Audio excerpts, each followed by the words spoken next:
مشوا فيه وإذا أظلم عليهم قاموا ولو شاء الله لذهب بسمعهم وأبصارهم إن الله على كل شيء قدير۔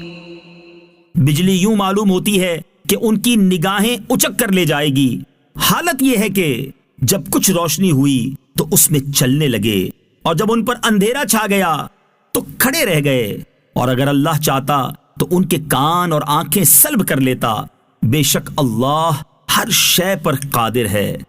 اس آیت میں سابقہ مثال کا ایک اور پہلو بیان کیا گیا ہے کہ جب بجلی چمکتی ہے تو یوں معلوم ہوتا ہے کہ وہ ان کی نگاہیں اچک کر لے جائے گی، اور بارش میں گرنے والوں کا حال یہ ہوتا ہے کہ جب کچھ روشنی ہوئی تو اس میں چلنا شروع کر دیا، اور جب ان پر اندھیرا چھا گیا تو کھڑے رہ گئے۔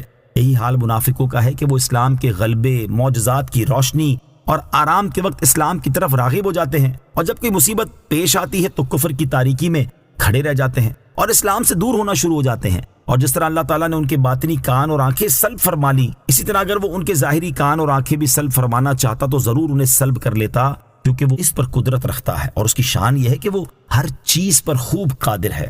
آیت نمبر 21۔ يا أيها الناس اعبدوا ربكم الذي خلقكم والذين من قبلكم لعلكم تتقون۔ اے لوگو، اپنے رب کی عبادت کرو جس نے تمہیں اور تم سے پہلے لوگوں کو پیدا کیا، یہ امید کرتے ہوئے عبادت کرو کہ تمہیں پرہیزگاری مل جائے۔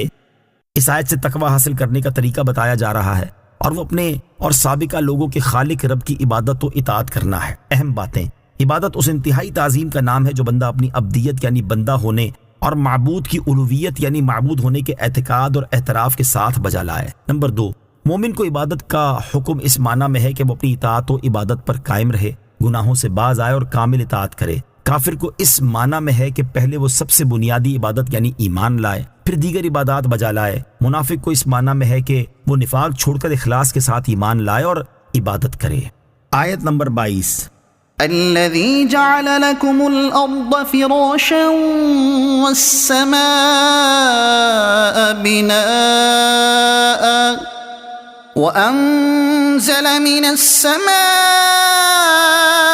ماء فأخرج به من الثمرات رزقا لكم فلا تجعلوا لله أندادا وأنتم تعلمون۔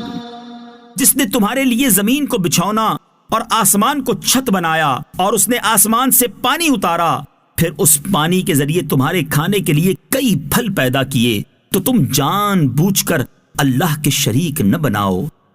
اس آیت میں رب تعالیٰ کے حقیقی معبود ہونے کے 2 دلائل کا بیان ہے۔ اللہ تعالیٰ نے تمہارے لیے زمین کو بچھونا اور آسمان کو چھت بنایا۔ زمین کو بچھونا بنانے سے مراد یہ ہے کہ اسے نہ تو پانی کی طرح نرم بنایا اور نہ پتھر لوہے کی طرح سخت، بلکہ نرمی اور سختی کے درمیان ایسا بنایا کہ اسے عام ضروریات زندگی کے مطابق استعمال کیا جائے۔